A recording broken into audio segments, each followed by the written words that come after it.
John Walker. I'm in my 6th season as the head baseball coach at Lafayette High School. This season's been really good. We won our 4th straight region title. Kind of a tale of two halves, kind of. We had a really difficult non-conference schedule, played in some pretty tough tournaments, had some pretty tough draws in those tournaments. Came out of our non-conference schedule at 6-7. So it's kind of, entered into our conference games with a losing record. And I think we've reeled off at this point 13 straight wins. Got one more regular season game left before we start our postseason.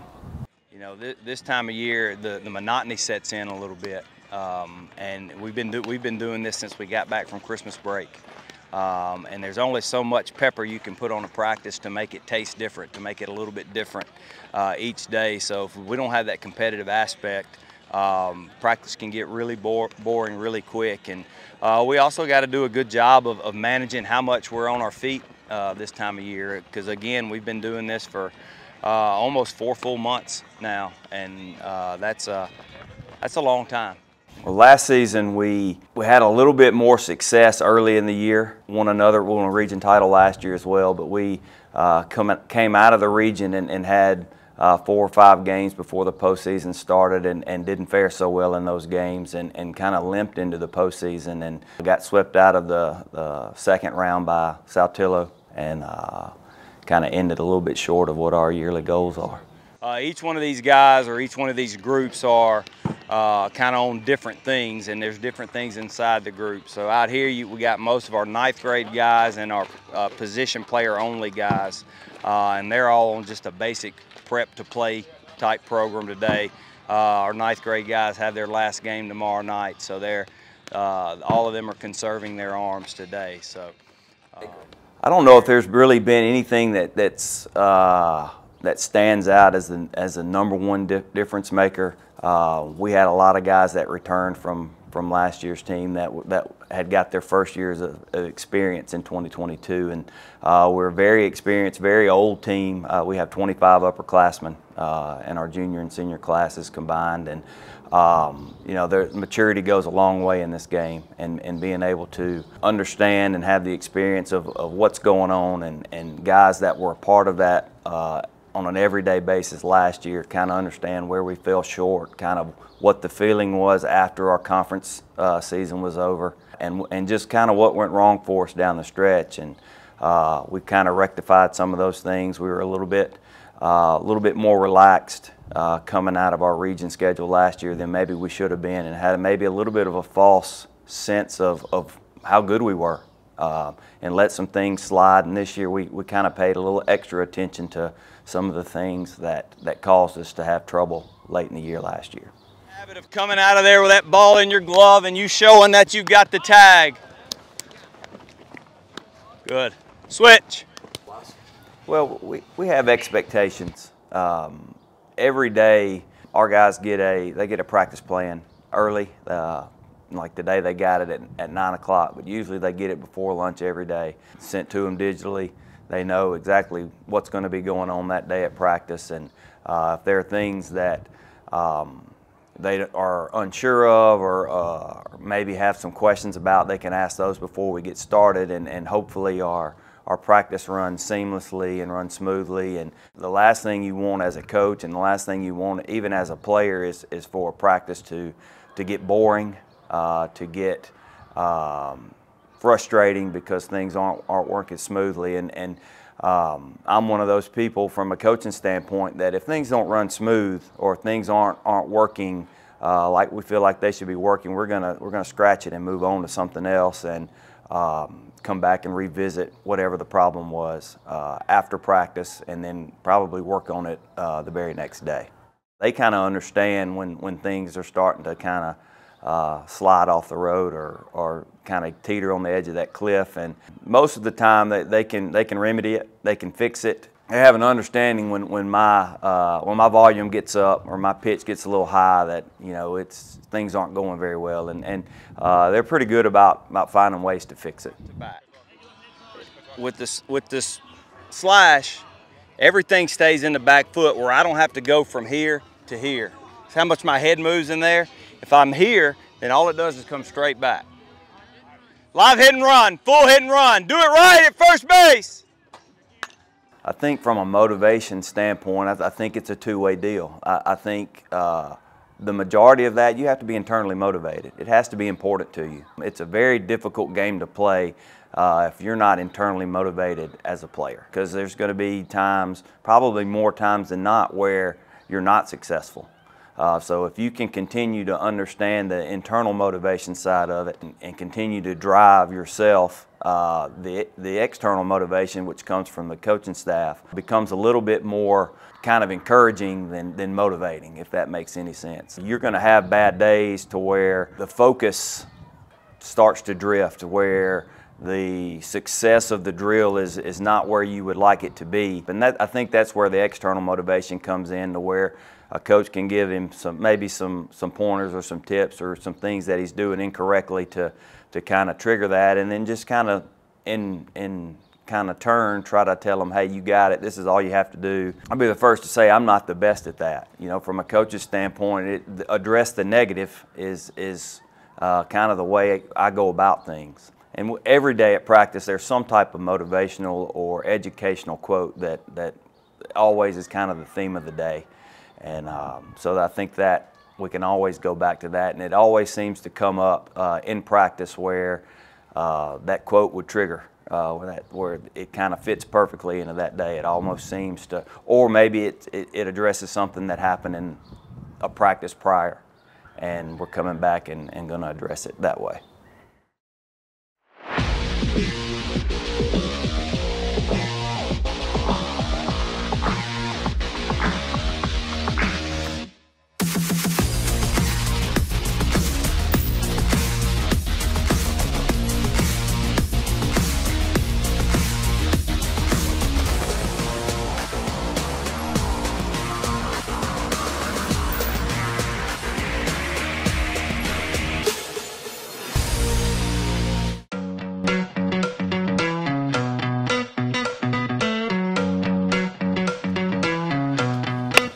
Uh-oh, might be a hit. Boy, good play. Keep your feet moving. One more step. Growing up, I think the coaches that had the biggest impact on me were the ones that were hard on me, the ones that had the expectations and demanded that the expectations be met.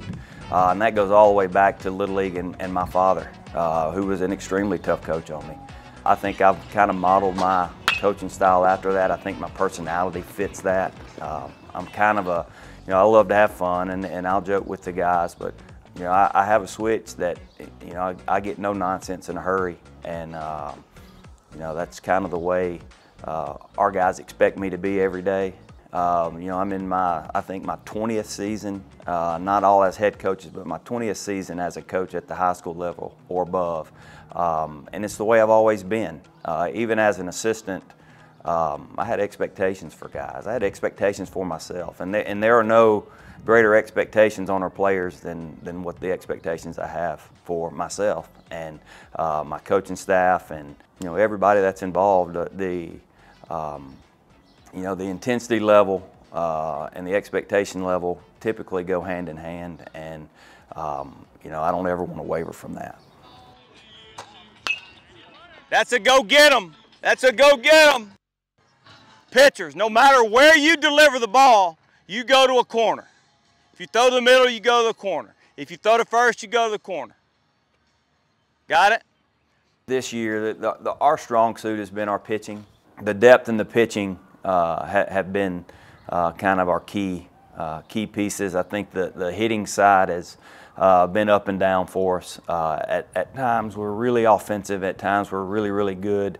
And then at times we're not. And the thing about hitting is, that guy that's pitching the ball up there can kind of dictate that a lot of times too. And it seems like every time we turned around in the non-conference schedule, we were seeing a college arm, and it was a real challenge for us. Probably of all the things that has kind of showed itself this year, our depth. I think we've had somewhere around 18 varsity guys that have at least 10 varsity at-bats or plate appearances.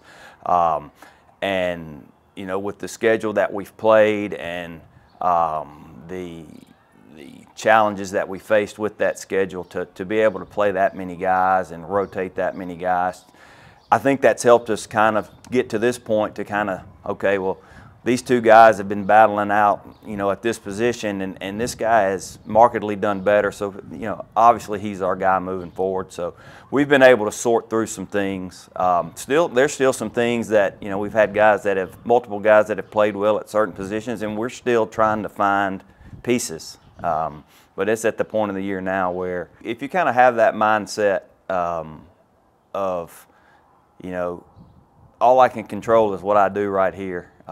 Regardless of who's throwing or regardless of who's hitting and I'm pitching, the mindset is just focusing in on this moment, and that's what baseball is it's just a series of moments. You know, you're talking about seconds of when a pitch is thrown and a ball is hit, and then everything slows down for minutes, and then seconds, and then it slows down for minutes. So the guys that can control those moments the best typically are the ones that have the most success out there. You know, the pieces have to fit in the puzzle because we've got to win ball games to continue to play and try to reach our goal of a state championship. I think the biggest challenge is finding the pieces that fit because of the depth that we have, and it's a talented group. It really is a talented group, and kind of figuring out what pieces fit in the puzzle and what you know, guys deserve to be in the lineup and what matchups are the most favorable. I think that has been probably our biggest challenge. And then at times we just didn't play hard. We allowed that, so that was some of the stuff that we allowed to happen last year, to kind of go through the motions a little bit, because maybe some of the opponents we were facing through our conference weren't very tough or weren't very talented, and we could just go through the motions and still have success. And I think this year, understanding that, we came out and didn't allow them to breathe. We were probably a little harder on them than maybe we should have been, just so they understood the urgency that we were going to face when the region's schedule was over. And but that was a challenge. We faced a part in the year where you know, we had some guys in our leadership group that were, you know, wanting to meet and kind of discuss what can we do differently, what can we do better, how can we become more accountable, and I think that, you know, allowed us to kind of turn that corner. It's a new day at MaxxSouth. We are excited to share some great news. In our continued effort to support Mississippi businesses, MaxxSouth is now offering local advertising support.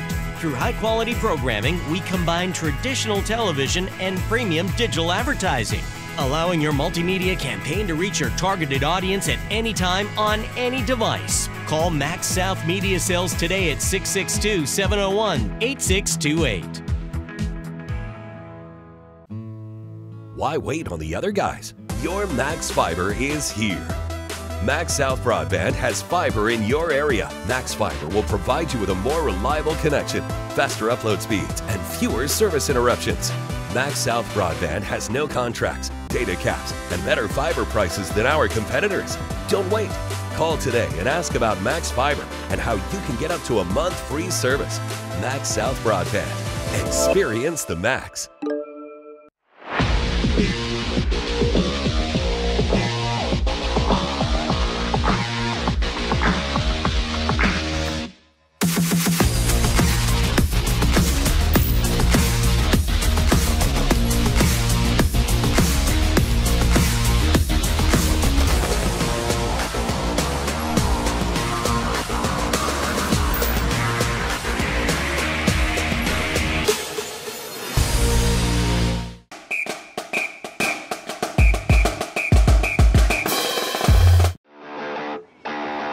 Everybody needs to be right here.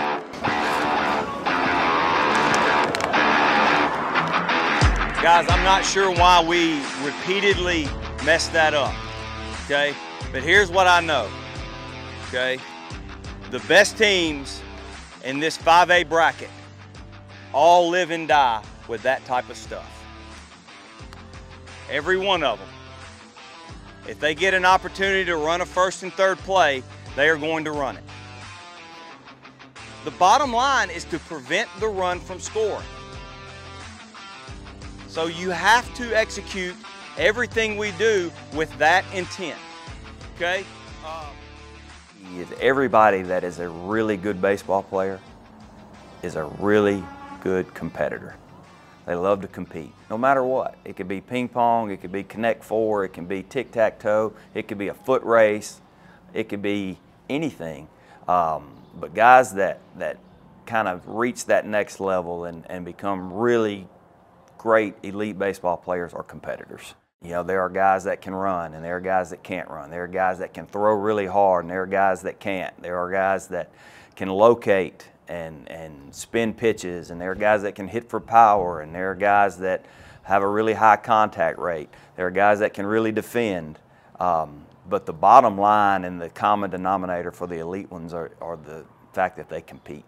No matter what, they compete. And that's where you know, we try to focus our practice on. I think from what you saw some the other day, you know, our BP setting, it was a competitive setting where points were being scored, and we had a winner and a loser had a payout at the end of the day. And that type of stuff is, you know, it's not always natural to some kids, to some players, but it can be learned. And you know, that's something that we really focus on because we think it's that important.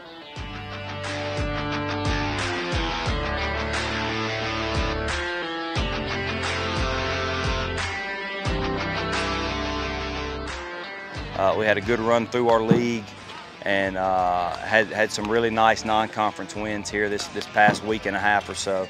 So we like where we are. We obviously feel like we need to be a little bit better to be able to advance into May and hopefully be playing that last week in May, first week of June in Pearl. That's kind of our goal every year. And I think we've got a team that's capable of getting there, but you know, we've got to do some things over the next month or so to ensure that we're playing our best when it matters.